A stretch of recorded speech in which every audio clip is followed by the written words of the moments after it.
Abonnez-vous gratuitement sur votre chaîne YouTube congodialogue.com. Abonnez-vous gratuitement sur votre chaîne YouTube congodialogue.com. Bien-aimé dans le Seigneur, shalom, shalom, peuple de Dieu, bisikano subino bozwami, Zambia pambola bino, oyo bozu liba, kuya kulanda ndeko ya bino.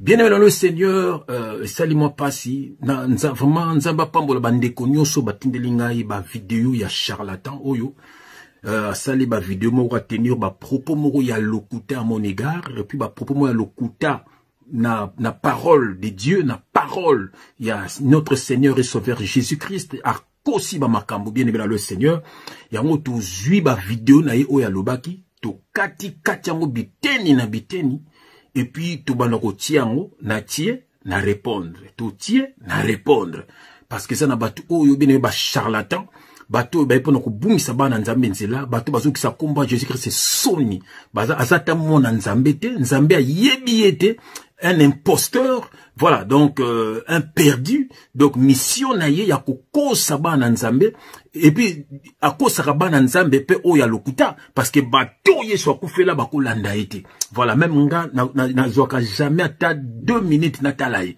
jamais de la vie, parce que celui qui est rempli du Saint-Esprit, tu ne peux pas passer ton temps ya royoka moto, parce que nyo solo baka makamba lokuta. Voilà, bien aimé nyo solo makamba lokuta kaka na makamba nzambe. Voilà, donc ayaka ndeko beta ba masapone na ba nzela internet, ayaka même pas na Bible, to lobela kaya comme ko na Bible pas tiki po esa makambo na ete apriaka jamais, bah donc biloko moko sentir na le lenge na ye mokili mobimba. Yango bien aimé to ko bimise lisusu na poasa ko bete chikote avant na za chikote ya nzambe. Tozo bete non chikote ola kse kaza ndeko na biso te aza mwana na nzambe te azo bungisa na ba musicien payenzela. Voilà. Azo bungisa bango nzela azo kosa bango po ba asinga ka bango bambongo bien aimé boko yoka makambo tokoloba tokotia vidéo na yemoka lobi après bon mona tokondo répondre selon makambo ya zoloba yango bien aimé le Seigneur bien aimé tokobondela to tika makambo nyo c'est pas ensemble après tout ça la émission na biso au nom de Jésus-Christ éternel Dieu des armées papa merci. Merci na ministère papa. Merci nous avons télémisa biso na but moko kaka tote ya bano ya yo. Papa yo tindaka jamais ba père spirituel, mais yo tindaka nde ba messager. Juste ka po bana na yo bazonga na nzela. Aliango papa zo télémisa biso poto pesa message son de la trompette. Papa bano bazonga na nzela, balonga na maboka ba lourd ravisseur, bato ba imposteur, ba ko détruire ba foi ya bana na yo, ba ko zo ba mbongo na bango, ba bien na bango papa, ba ko zo basi na bango, ba ko zo bana na bango papa. Oh papa yango zo tinda biso papa bano ba yeba bango pe ba kabwana na bango papa. Message yo esa misana na ngona bomo ya bana na yo. Que le Saint-Esprit parle pour l'édification de ton peuple. Au nom de Jésus-Christ, nous avons ainsi prié et nous disons Amen. Charlatan, yeyo. Charlatan, yeyo. Bande kuna ye koye bisabino. Eza nabatu misusu baza bikela monzambete. Eza nabatu misusu baza bikela mo satana. Pasteur mbumba ataka chokwa tela zika boom. Pasteur mbumba amela kadiamba mino epola boom. Pasteur mbumba ataka zazo ataka yombo boom. Tala charlatan yeyo bomoni charlatan. Tala charlatan yeyo bomoni charlatan. Bien-aimé dans le Seigneur libota na nzambe bato yeso akufela bandeko ya biso. Bien-aimé nzambe apambola bino bisika biso bino bozwami au nom de Jésus-Christ. Bien-aimé dans le Seigneur, oh bien-aimé, quelle grâce. Ah, vous en adressez bien. Awa, pembe na pembe. Bien-aimé, vérité de veri. Révélation de reva. Pour na bato yeso akufela. Ah, vous en adressez bien. Bien-aimé, vous en bala ba yesu. Vous en voisin ba Paul. Voisin ba Marie de Magdala. Oh, bien-aimé. Awa, vous pas na bino. Et ça quand ndeko ya bino papa tindi. Pete bo longwa na maboka ba lourd ravisseur. Bien-aimé, bebe bo kapo ete bo kamamande na nzambe. Muto akufa po na yo c'est le Seigneur Jésus-Christ. Et ça muto mokilité. Ba koma ba papa milimo na ba vi na bino. Or le Père spirituel, c'est lui-même Dieu. Il est esprit.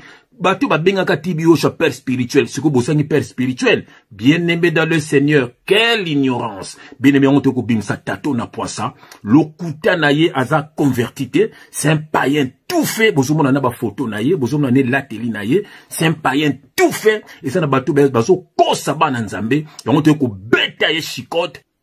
Bien-aimé to rotana vidéo liboso. après tu répondrais à un verset biblique au nom de Jésus-Christ. Dans toute l'image, Koyimbisa Kofi Olomide dans Nzembo Nzambe, quelque part, tout le monde est déjà bandé Kobele Basiliki, notamment l'évangéliste Moutounanzambe, JF, il faut que petit Karobenge Moutounanzambe, JF, oui, Azalaga pas Kofi. Il y a Rolinga Kofi Nengaza. Il y a Azara danser et pas Kofi. Yoka, il nani. Yé moutaba tatouage nanzoto, yé moutaba désordre. Et s'il faut un serviteur de Dieu. Natika yo tranquille mais nazongeli osiko. Yé moutaba tatouage nanzoto, yé moutaba désordre. Et s'il faut un serviteur de Dieu. Natika yo tranquille mais nazongeli osiko. Yé moutaba tatouage nanzoto, yé moutaba désordre. Et s'il faut un serviteur de Dieu. Natika yo tranquille mais nazongeli osiko. Bien aimé dans le Seigneur, bomoni vidéo wana bien aimé. Et ça li passe mingi boki vidéo na makambu tatou alobi makambu ya lukuta alobi que albi batika ko benga moto na Nzambe alobi que ngai na koki kolinga kofite et ça makambu ya lukuta bien me ba kofi wana ba jibe ba wera tous ces gens là nazaka na problème na bangote bien me nazaka na problème na bangote biso tozali bana na Nzambe ya solo alors to lakisaka bango ke bazana mabe to ko caresser bangote bien aimé na mabe na bango po ba ko kindeli felo il faut ko lakisa bango ke bazana mabe mais auto zelaka na bango to te aka bango et na ba ope ba bengaka ezana ba ope to solo laka voilà toza binemi na bangote alors batu lokola ba denile sozali batu oyo ce sont des flatteurs ba kosaka bango bazoka ba mbongo na bango même bango moko place baza ba ebi ke entre moi et ce type-là, bah, que c'est un vrai enfant de Dieu qui est. Voilà, bah, il bien très bien. Pour ça, bateau, bah, ça na péché. Parce que, on a ça dénilé, si tant, on a dans un quartier latin. Nazoya pas naïe, mais on a kota jamais na kota nanda kunaïe. Nazo na bakama nanga ba musicien, nazo mona bazo kota wana. Et lo bando luka kunezani. Bon, bando terme na ba musicien. Tangala biso musicien ni na bongo la motema. Voilà. Donc, au début, nous avons des musiciens. Nous avons des musiciens qui sont pas yo. Nous avons un bon marché. Nous avons des musiciens qui sont pas yo. Jamais nous avons kota nanda kuna. Nous avons kota kuna te mulimo na imano lingati ko kota kuna. Alors, bando kusani nanda kuna yo. Yo zalaka nganga. Oza mona nzambe to ozanganga. Bango moko place baza ba yibi ko ozanganga. Oye makambo lobaka pona zobozi. Obi zobozi akufa pona erreur ne moko bi loba loba naï. Tu n'es pas un serviteur de Dieu. Puis de mettre autant à verser moko bien aimé dans le Seigneur. Autant à verser moko. Tozana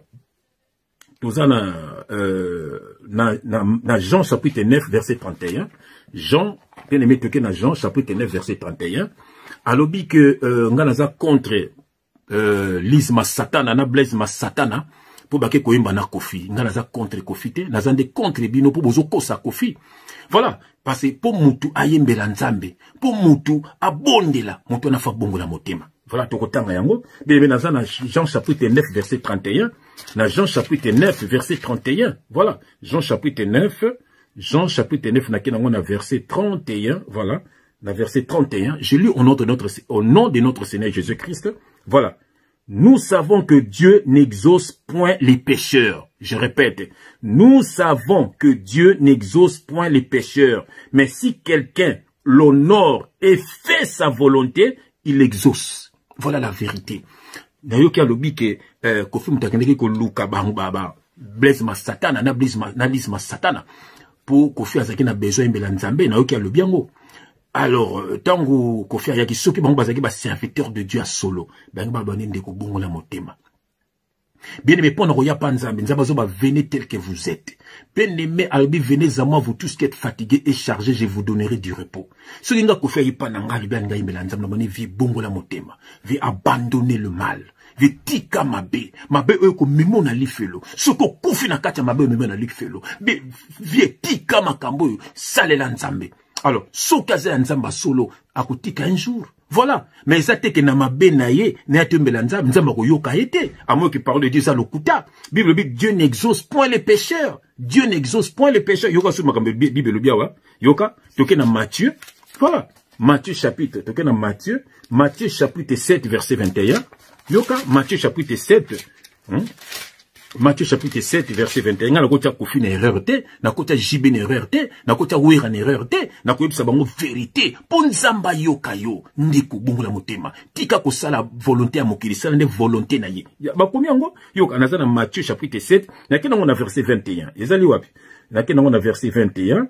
Matthieu chapitre 7, verset 21. Je lis au nom de notre Seigneur Jésus-Christ. Ceux qui me disent Seigneur, Seigneur, n'entreront pas tous dans le royaume des cieux, mais seulement celui-là qui fait la volonté de mon Père, qui est dans le cieux. Yoka verset 22. Plusieurs me diront en ce jour-là, Seigneur, Seigneur, n'avons-nous pas prophétisé par ton nom? N'avons-nous pas chassé des démons par ton nom? Et n'avons-nous pas fait beaucoup de miracles par ton nom? Yoka verset 23. Alors je leur dirai ouvertement, je ne vous ai jamais connu. Retirez-vous de moi, vous qui commettez l'iniquité. Bien-aimé, c'est lui qui fait ma volonté. Est-ce que est-ce que c'est la volonté en Nzambe? Voilà, c'est la volonté à Mokili. Azo préparer concert na ye, azo sala makambu na ye. Pendant qu'on préparer concert na biso to yebi, ezana misala ma beba sala na se. Bo bino bo yembi na ye, na sens nini. Voilà. Parce que vous en avez besoin à buzz. Vous en avez besoin de battre bino ka. Vous que Dieu n'exauce pas les pécheurs, à moins que Bible le kuta. Donc vous avez battu moko, na yo dio ceux qui dénient les si, mon tu appuies des bêtises. Parce que bino vous en a sima ya batuana, pour que senga bango bambongo, pour landaka bango, bobenga bango ba patron, bobenga bango ba grand prêtre. Voilà, vous caresser bango na mabe. Nzoka bango, ceux qui bazap nda nzambe, babi que frère JF nda linga rabiso. Voilà. Frère ngana lobaka mabe na bango po batika mabe wana. Kasi ngana yebi na monde wana babomaka batu na yebi. Na monde wana makila ya bana basi. Tala bango tu baka na ba danseuse na bandako na bango baka tout na ba danseuse. Ba papier ya ba bande hygiénique ya basi wana. Basaka na ngoni. Ba bimaka na ba sero wana. Balongolaka bango bazembi. Eza histoire vraie. Eza histoire vraie ngana yebi na kenaki na simba kisi biloko basenga na sala yango wana. Il faut que bimaka na basi ebele. Il faut bana mususu ko sacrifier ka bango. Eza histoire vraie. Eza histoire vraie. Alors on a ko caresser bango na mabete, na ko yemba na bango te, na préféré na yemba na un païen assemblé la gâté, mais na un non na un sataniste. S'il vous plaît. S'il vous plaît. Alors bango atuluka ba denile siza batu oyo, même ba kase bitumba boy et ça la gâté. Ni ba musicien wana. Alors bango c'est quoi? Ba kenarne ko s'appuyer pas ya ba maître. Et puis, nous avons un message n'a passé pour nos sportifs. Mais bino bas sportifs congolais. Mais on t'avoue.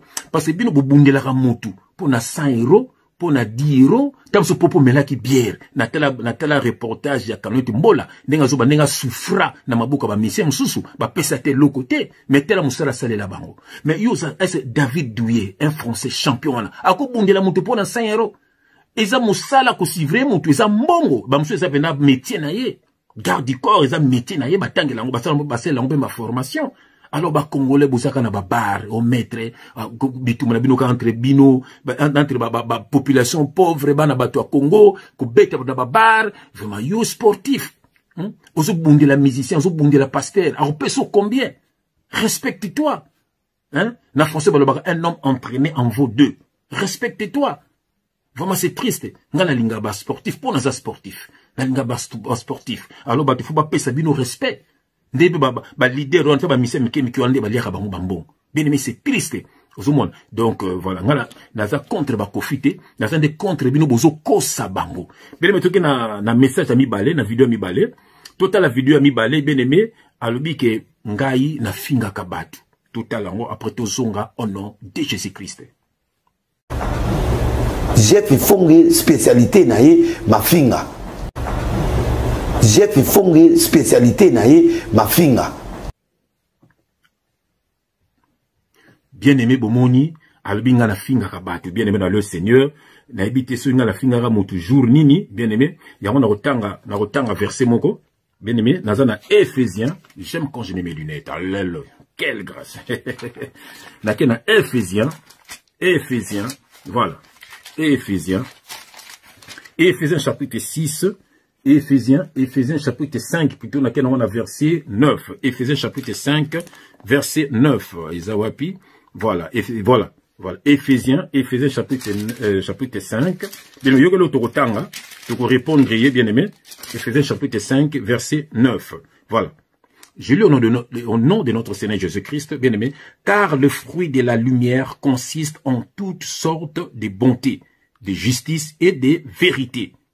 Examinez ce qui est agréable au Seigneur et ne prenez point part aux œuvres infructueuses des ténèbres, mais plutôt condamnez-le. Verset 12. Car il est honteux de dire ce qu'ils font en secret. Voilà. Il est honteux de dire ce qu'ils font en secret. En secret, attention na bango, ko tiabasi bazemi, ko détruit ba vie ya batu. Tant to ko luba yango, beneme isala bango pasi, et même babi c'est une honte pour na bango, babi sama kampo na bango. Yango bazalaka prêt, ya ko boma batu, ya ko kangisa batu, nzoka batu, ko ba biso ba race na biso ba frère JF. Nous on est prêt pour notre Seigneur Jésus-Christ. Tous les camps de kadeza pour na Jésus-Christ. Boloko le blange logoté parce que vi nanga sina sala o fala kina sala. Beneme ma kofi le blange logoté. Pour bi bango moko baroyate bango moko baroyate baluka batu amngane ba innocent batu et puis nazo se ba sportif et ça na maman moko akufa maman ona poka ba finga ka salle noire atindi kaka mundele wana nzora ne mundele na sibali yake kala mundela koya beti mutu na bordure mundela kufi mbala moko maman ona kota prison à vie pour na buzoba moni maîtrise de soi isate alors bino bobundela ka ba musicien mokolo mutu moka kozwaka problème nde bokotika ka makambo wana bosala ba sport na bino et pour na kobundela ka batu pour na ba 100 € te. Voilà, donc bon, mais ça respect, bateau na batu mabé, hein, bateau na babong ça déjà vie nani. Voilà, babong ça déjà vie nani. Voilà, mais c'est terrible, c'est terrible. Je préfère encore que sentinelle à ça la razorambon on est chaque fin du mois. C'est terrible. Bien mais bomoni albinga na finga ka na tikala ko finga motute biso to lo bakande vérité na bango. Ata to lo ba pasteur bomba achaka chokwa tela zika boom bobotala ye soki nga nazokosa. Botala ye kasi. Ese nazokosa. Pasteur bomba achaka zazo achaka yombo boom botala ye soki nazokosa. Pasteur bomba amela kadiamba mune pola boom botala ye. Voilà. Et ça ce sont des charlatans. Bien aimé, botale la telina ye, bien aimé, Bible ça ko bana biso bien aimé, na 2 Corinthiens chapitre 5 verset 17. Bien aimé, si quelqu'un est en Christ, il est une nouvelle créature. Les choses anciennes sont passées. Voici toutes les choses sont devenues nouvelles. Mais tala ye, bien aimé, ye azanga yakala. Bien aimé, tanonga yakala ndenge na zalaki. Tala no ba photo ndenge zo défilé. Wananga yakala. Talanga yasika yeyo. Nouvelle créature, bien-aimé dans le Seigneur. Nouvelle créature. Bien-aimé, bazoko sabino, bien-aimé. Bien-aimé, ce qui est dans Éphésiens 5, 8, voilà, on retanga quand même. Éphésiens chapitre 5, verset 8, yoka l'autre retanga. Éphésiens chapitre 5, verset 8, yoka. Je lis au nom de Jésus-Christ. Yoka bien-aimé, autrefois vous étiez ténèbres, et maintenant vous êtes lumière dans le Seigneur. Marchez comme des enfants de lumière. Ce qui dit les azamons en nzamba solo ako lata boete ako za aspect oyote ako tenir ba langage de l'obakate bien mais moto za rempli du Saint-Esprit comment ko près de temps ko perd de temps na yo inerte du temps ya ko tala charlatan ozwa kanini na makamba lobaka il dit des bêtises bolanda moto yote ya kapona mbongo hein Franck Stemay ayebisi eke yana mutu moko asunga ka ba ofele ye pa binga penza ofele de père de ba pese mbongo. Tant grand frère na kufaka, yé comment qui place na azonde bambongo. Mais ça, ce n'est pas un serviteur de Dieu. Pourquoi vous perdez votre temps à suivre ce monsieur? Ça, ce n'est pas un serviteur de Dieu. C'est un charlatan, fils du diable. Fils du diable. Et puis, ce qui m'étonne, na famille na yé, et ça na mon côté, à Pekisakaye. Bien, mais toqué na 3e vidéo na yé. Voilà. Tout à l'objet Blaise Massata na pesa ki nzambe 100,000 soki dollars soki euro pour pe abengele batu bakoma ko sambela bien aimé est-ce que nzambe mutapona rabatu to biso to pona rabatu bien mais tout en vidéo après to zonga au nom de Jésus-Christ. Blaise Manzambi a salaka v et pas Nzambe a payé 100,000 €. J'étais là. Il a donné 100,000 €. Bayokanga bien. 100,000 € à Dieu. Abina a besoin. Il y a Kofi. Il a besoin. Il y a Jibé.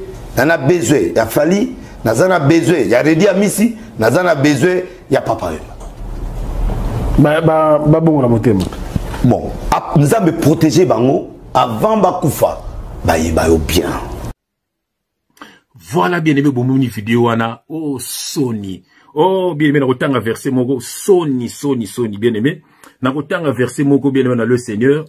Na verset moko, pour la troisième vidéo, oyo. Nazana Jean chapitre 6. Jean chapitre 6. Oh, bien aimé, ban Nzambe. Jean chapitre 6. Na verset 37. Jean chapitre 6, verset 37.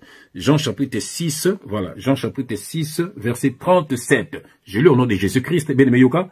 Tous ceux que le Père me donne viendront à moi. Je répète. Tous ceux que le Père me donne viendront à moi. Là, on comprend. Pour mutu oyamba Jésus Christ, il faut Père ne aponayo, il faut Père ne atindayo par Jésus Christ. Bien aimé dans le Seigneur. Bon, le Père et le Fils, ils ont mutu moko. Ils ont enseignement sous photo Sabino. Voilà. Ils ont mystère ensemble. Yoka verset O.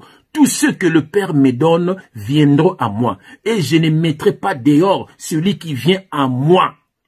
Voilà. Bien aimé, oyoki. Donc ça veut dire Nzambe nemte ayebi bano yaye. Nzambe nde aponaka bano yaye. Bien aimé bakosa kabino. Bien aimé Nzamba tindaka ba messager. Ndenge Jean-Baptiste amno ganga na désert. Bien aimé po Nzamba za na taya moko na moko tana ye oya kwa na maboko na Nzamba yebi. Yango Nzamba tindaka ba messager ba beta son de la trompette. Bien aimé suko yoki tamba yakambango. Soko za Nzambe bien aimé Nzambe ayebi ba oya ye. Mais au bangba lokuta comment ki pesa mbongo pesa Nzambe makamba lokuta OK o mati likolo pe Nzambe ese Nzambe liaka mbongo makambo ya lokuta kaba charlatan loko abino bolie mbongo kosi voilà ce que banda apesa bato mbongo na kata bato atangwa nani abongo li motem voilà mutu mokote isa makambo ya lokuta bien aimé makambo ya lokuta soki kati na bango oaza ya Nzambe bene bokomona avant kufa Nzambe akubenga ye Nzambe mutabenga kabatu yamona bango so bango ba luka kabatu ba faux passer ya l'église ta bango ba dégâts atie mutu pasteur poza leki na ye atie mutu pasteur poza mosi na ye atie mutu pasteur poza camarade na ye atie mutu pasteur poza petit bitina na ye yango monike ba dégâts Nzambe te mutu abenga bango na l'église bâtiment na sina expliquer bino pourquoi Nzambe atinaki basa la temple à l'époque pour molimo Nzambe za na kati biki sabatu à l'époque pe molimo Nzambe za na kati arche alliance à l'époque pe molimo Nzambe za na kati piscine na Bethesda donc molimo Nzambe pour mutu akota ngona biki na époque na nouvelle na molimo Nzambe za na kati na batu bazo ko sabino. Si on passe Linda Kouana, pour la banque, c'est une maison sainte. Le côté, Dieu n'est pas là-bas. Acte 17, 24, Dieu n'habite pas dans des temples faits de mains d'hommes. Acte 17, verset 24. Basal bango yanzabete ba ko sabino. Bomoni bino moko bien aimé, aki ko pesa mbongo soit des abatu ba bongo la mitema. Makambu ya lukuta, yom to bongo sabatu mitema lukuta. La preuve yom ko bongo amate, blesse ma satan. Moi ce n'est pas bongo amanete. Bonsoir, ba vidéo oh, prière pour je sais pas, connexion avec Dieu, prière pour ce makambu ya lukuta. La prière c'est spirituel, la prière c'est une conversation de la créature à son créateur. Makambu ya lukuta bosala kawana, bato balandaka bino ezali ba perdu. Moto yeso akofela ko landa bino te, akopesa bino mbongo te. Bien aimé na le Seigneur. Makambu ya lukuta, bien aimé toke na wato moni troisième vidéo, toke na quatrième vidéo, to mona ndenga zo ba papa yo mabanda opesa bango mbongo, ba jibe ba pesa ka bango mbongo, ndenge bomona keleke pa héritier piaki mbongo, donc bango ba se ba kosa bo pesa 10 na yo, pesa offrande na yo. Est-ce que ba biloko ana pe e bando pesa mana banzela? Bien aimé, ce ne sont pas des serviteurs de Dieu. Est-ce que biloko na ndo pesa mana banzela? Voilà. Ezali pe mbongo des biloko ko lia. Bien aimé, offrande des mbongo te, offrande des adorations. Offrez à Dieu les offrandes de vos lèvres, les fruits de vos lèvres qui confessent son nom. Et ça, mbongo te, nzamba kala mbongo te, ba Congolais ba mbongo na bango, ba Nigérien ba mbongo na bango, ba Américain ba mbongo na bango, ba Européen ba mbongo na bango, ba Africain, ba West Africain ba mbongo na bango, ba Français. Si même na Brazzaville ba la Français. Si ko mbongo ya nzambe za mbongo nini? Pourquoi ba so ko sabino? Bien aimé. Yoka verset batangaka, bien aimé. Tout en vidéo on a poto zonga au nom de Jésus-Christ. Tout en vidéo. Oui, ba passer ba fâché ba bien et c'est quand on liak. Ah yo bandi britel a biso to lia sauter pour pas azana mbongo na erwana pia ba passer. JB piana ba si ba passer pa na ete. Na même JB di Solomon to kendaka ipa Jomi Nongala ayebe loko na soloba. JB respect. Ce que kuta na JB au sentir père au bénir yo parce que ayebi ko musana ensemble. Bien aimé Boyoki, ils a passé. Et ça passe de bazo kosa bino. Yoka verset bango batanga kande bali aribio bambongo. Yoka toke na Galate. Yoka verset bango batanga ka. Toza na Galate. Voilà, Galate. Ils ont passé la makomi. Un faux serviteur de Dieu. Azo ya même pas makomi. Voilà. Yoka lo totanga bien aimé. Toza na Galate. Galate chapitre 6. Yoka nde ba kosa rabato. Galate chapitre 6 na kena ngona verset 6. Galate chapitre 6 verset 6 à 7. Je lis au nom de Jésus-Christ. Bien aimé Yoka. Que celui à qui l'on enseigne la parole fasse part de tous ses biens à celui qui l'enseigne. Au verset bazwa yango pour balia bino bambongo, bakosa kosa bino, bazwa basi na bino, bazwa mituka na bino, bazwa bambongo na bino, bazwa même pango na bino. Yoka tozo continue verset. Yoka na verset 7. Yoka piège Esalia. Ne vous y trompez pas. On ne se moque pas de Dieu. Yoka. Ce qu'un homme aura sémé, il les moissonnera aussi. Yoka, celui qui sème pour la chair récoltera quoi? Moissonnera de la chair, la corruption. Voilà. Mais celui qui sème pour l'esprit, moissonnera de l'esprit la vie éternelle. Et l'axini bien aimé. Balbi muto azote ayo, pesa ye nyonso. Bien aimé balobi limbongo te. Bien aimé balbi oyo akopesa. C'est lui qui va s'aimer pour la chair. Récolter quoi la corruption. La chair, c'est quoi? C'est tout ce qui est palpable. Mbongo, nini. Tant que on peut s'abattre, comme corruption, comme corrompre bango. Et au moins, bango, mais vérité na bino. Exacté. Pour bisoka lobby, on reçoit mbongo te. Sur belle, ma bé à JD, ma bé à Wera, ma bé à Kofi, ma bé à héritier, mi semro songolo, mi sana olingue souté. Allez, à comme corrompu, à lobate. Bible le bango. C'est lui qui sème pour la chair, récoltera la corruption. Mais celui qui sème pour l'esprit récoltera quoi? La vie éternelle. C'est quoi pour l'esprit? C'est-à-dire, c'est ça, c'est lui qui sème pour l'esprit récoltera quoi? La vie éternelle. Nous avons besoin de mbongoté. Bien, mais pendant que nous les mbongoté, pendant que nous là, c'est la repentance. Que veut dire la repentance? Le retour vers Dieu, l'abandon du péché. Voilà nos kokota lola. Et ça makambo na bangote, muibi akota lola na croix, à kende église à motute, à pesa dimi na motute, à kota génité, à ce lokote, tant à accepter Jésus, le long nous c'est le papa. Et ça peut révélation. Deux voleurs à la croix, c'est l'ancienne alliance et la nouvelle alliance. Ancienne alliance c'était œil pour œil, donc pourtant beaucoup de sacrifices. Mais nouvelle alliance, bien aimé, crois seulement et tu seras sauvé. Il a cru en Jésus-Christ, il a été sauvé. Bazoko Sabino, crois seulement en Jésus-Christ. L'obéissance vaut mieux que les sacrifices. Bazoko Sabino. Nous avons besoin de mbongote. Nous avons besoin de gêne, de comprendre la parole. Voilà. Oh, le baka na ba disciple, ba deo, ba kenaka na ba gêne, ba prière. Mais tant le baka non, Jésus a mataki na croix. C'était encore, il était encore dans la loi. Mais à la croix, le baki, tout est accompli. Voilà. Disciple quoi, bazaki, ba juif. Tant Jésus a accueilli, ba zongi na ba temple, ba zongi na ba gêne. Mais après Paul, tant on monté, après Paul, tant on bimi na makambouana, botan pitre, est-ce qu'il y a été, est-ce qu'il y a été hygiène, est-ce qu'il y a été baptême, il y a qu'un seul baptême, il y a qu'un seul Dieu. Allez comprendre, il y a qu'un seul Seigneur. Bazoko sa bino. Bien aimé, tu es dans la 4e vidéo. Voilà, tu es dans la 4e vidéo plutôt. Tu es dans la 5e vidéo. Boyoka makambuso lobaki, après to zonga au nom de Jésus-Christ. Tika nasina lakiso ba photo longolisa basi bazemi ebele ti lelo ba fiyo na bazo botate. Tika nasina lakiso ba photo longolisa basi bazemi ebele ti lelo ba fiyo na bazo botate. Voilà bien aimé dans le Seigneur. Bomoni bino moko bien aimé. Voilà, basi na longola bazemi bien aimé dans le Seigneur. Ba photo et ba tatouage. Bien aimé, Bible zakoloba boy en réalité dans l'homme c'est l'esprit. Bien aimé, en réalité, dans l'homme, c'est l'esprit. Surtout, on a Job 32, verset 8. Puis, en réalité, dans l'homme, c'est l'esprit.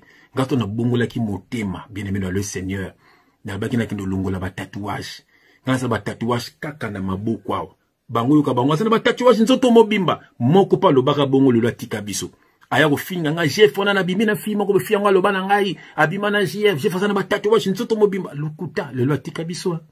Voilà, yo pe suso na makambo na sana ba tatouage nzoto mobimba na sana ba tatouage nzoto mobimba te na ba tatouage na awa voilà na lo barango ngato na boni motema nazo luka fona kene ko longolango basalanga ba opération ba longolango na luka bisika nzambe aloba na ngai en réalité dans l'homme c'est l'esprit tant to kufaka nzoto polaka molimo ndeke ndaki panaye Ça veut dire quoi? Ça veut dire que ce qui mutu ou ce qui met biso sana bonzambe, ok ko sala tatouage, c'est un péché. Mais tant que yo au sala biloko kalabi, venez à moi vous tous qui êtes fatigués, chargés, je vous donnerai du repos. Venez tel que vous êtes. Ato zalaka muyiba beto lisas yaka. Ato yana muyibi moko brésilien mo babeta ke lisas zalaka muyibi. Un mon amateur na longola même lisunaye. Bon, le peu de dommage à comment faux pasteur, voilà, comment on l'a appelé, millions. Voilà, bah, qu'on voit, on a beaucoup à Yesu. Bien aimé, les gens, quoi, blessé des guerres. Bisous, le gars, blessé des guerres. Voilà. Nzamba, le binanga, le binon. Nkolo, koko, fanzo, tourné, au tikala. Ngana, sala tatouage, tena, kena, ndakwa, nganga, basalinga, tatouage, à mami, ou à tatouage, moya, secte, moko, rien. Ngana, kena, basa, tatouage, nabi, na, nga, mona, poni, de tchanga, descend. C'est tout. Et alors, comme tu moi, qui, bah, combat, moi, sine, bah, combat, bana, bah, voilà. Mais ce que comme net batumusu bakende na kata temple batie tatouage démon moko boye yazo temple biso to bongote nzamba loba na ngabi en réalité dans l'homme c'est l'esprit nzoto ko kenango nzoto sana ngo putulu voilà bomoni bino moko na kotanga verset moko bomona makamba lokuta alobi bien aimé na kotanga verset moko nazali na Proverbe chapitre 12 verset 22 Proverbe chapitre 12 verset 22 nazana Proverbe chapitre 12 verset 22. Voilà. Proverbe, to répondre, papa, aza lukuta mingi. Aza bina lukuta, Proverbe chapitre 12, verset 22. Proverbe chapitre 12, bien aimé Yangoyo, verset 22, je lis au nom de notre Seigneur Jésus-Christ, bien aimé Yoka. Les lèvres fausses sont en horreur à l'Éternel, mais ceux qui agissent avec vérité lui sont agréables. Je répète, les lèvres fausses sont en horreur à l'Éternel, mais ceux qui agissent avec vérité lui sont agréables. Ceux qui sont dans Jean chapitre 8 verset 44, le père du mensonge, c'est le diable. Denile si osa menteur, fils du diable. Voilà, osa kokosa ngai na longola basi bazemi, basango soki bazalaka na yo, soki babengaka yo, la kisabi, oso lo bango kalato, so la kisabi so baso na ba témoigner que ngai intel, jef longola nga zen, o memanga soki. Donc ça veut dire c'est un charlatan, denile c'est ça le kuta, bien me bolandaka bateau te. Bateau yo baza bateau bazo bungsa bana nzambe nzela, bateau za bateau oyo baza ba charlatan. Bien aimé dans le Seigneur, bolandaka bateau yote, baza miyibi, banana satana. Bien aimé, baza na mission comme mabino na lifelo. Voilà, le loto yaki kato te abino likambu oyo. Ce que Dieu te demande, bien aimé, c'est la repentance. Que veut dire la repentance? Le retour vers Dieu, bien aimé, l'abandon du péché. Bien aimé, sambelaka vankolala, sambelaka sokola moki, bien aimé, yembelaka nzambe, zalamona na nzambe, kabona na bato mabe, kabona pena makamba mabe, okufi lolo nzamba zo molimo na yo. Kolanda bato wana te, onda kwa nzambe, nzamba vandaka kuna te, onda kwa nzambe, na oki asuru ba jowe tatu, soki faux serviteur mususi wana, akina ko yibisa un païen, akoko yiba nzemba mukili na kati na église na ye. Voilà, l'église nzambe te église na ye. Voilà, ya condamné en bien aimé église wana bilo wana eza ya nzambe te nzambe bandako wana te bien aimé ndako nzambe zali yo molimo nzambe za kati na yo bien aimé dans le Seigneur sangana kana mosu na bana no boteyaka so ça na besoin parole nzamba taba frère ndenge polo ke na bandako batu benga frère moko bo partager parole à internet le pe bandini tangwana ba message ze belé internet bien aimé biso pe toteyaka ba frère tangi bateyaka toze belé toteyaka ba frère landu pembele toteya ba pratique ena toze ma pe bino na banzembo voilà banzempe zape ba mateya botika kolanda batu wana. Alors, ceux qui me disent Seigneur, Seigneur, n'entreront pas tous dans le royaume des cieux. Seul celui-là qui fait la volonté de mon Père. Est-ce que c'est la volonté d'Anzam? Ne l'ateli, ne l'obéli, na ba fréquentation na ye, na makambu na ye. A ça la volonté d'Anzam. Pour l'ande la kenini, fils du diable. Bien aimé, charlatan mo bimbaoui. Na telle vidéo mo azotambo la sara vidéo mo roboé. Azotambo ah, te moutongo vraiment yo azouluka ba problème na batu. Zomon. Moutou yango yeyo. Zomon. Tous à teba païen to quitter les wana mais to sala ngote to bana nzambe voilà mutuloka bon allo ding to beta chef ko boza na na luka binoko la pesa bino combien boza combien bo luka yeko voilà et puis so botela bébé mission botela ba geste à misapi attends to ba signe ba corps na misapi na ye c'est un sataniste botela bien na ba mission na ye ulanda ke pourquoi bien aimé na suki awa naso bondela pona moto salandi émission yo nzambe apambola mwana nzambe no salandi émission oyo nzamba solo grâce koluka kasuba faux serviteur de Dieu te bazana émission ko memona lifelo nzambe apambola ndeko no salandi émission oyo makila maezo que c'est bomba yo e bomba biso nyoso bana nzambe e rendre biso invisible à toute attaque d'ennemi makila maezo que c'est kanga mato ina biso to kasu bato yo te ba fils du diable ba ende ko bebisa musana nzambe bele nzamba apambola yo bele nzamba visiter yo banguna na yo baza ba marche pe na yo. Au nom de Jésus-Christ, bien-aimé dans le Seigneur. Amen. Quelle grâce! Abonnez-vous gratuitement sur votre chaîne YouTube. congodialogue.com. Abonnez-vous gratuitement Sur votre chaîne YouTube. congodialogue.com. Ba Congolais nyonso to ba il faut batala la site nini. Ah, soko ozali Congolais ya solo esengeli otala bobele Congo dialogue. Congo dialogue. Tembete. Soko di Congolais ya solo okoki kozanga mokolo moko te esengeli otala bobele Congo dialogue oyeba makambo mazali koleka kuna. Donc www.congodialogue.com. Soko za Congolais ya solo. Yango wana. Nzeta lobi yango foko talaka. Congo dialogue. Tina yango ngai pe na yebaka makambo makoleka kuna na bosana te. Otalaka pe kaka Congo dialogue. Tembete. Ya, soki ata nazali Congolais so ata bamendele ki bakoki kotala congodialogue.com.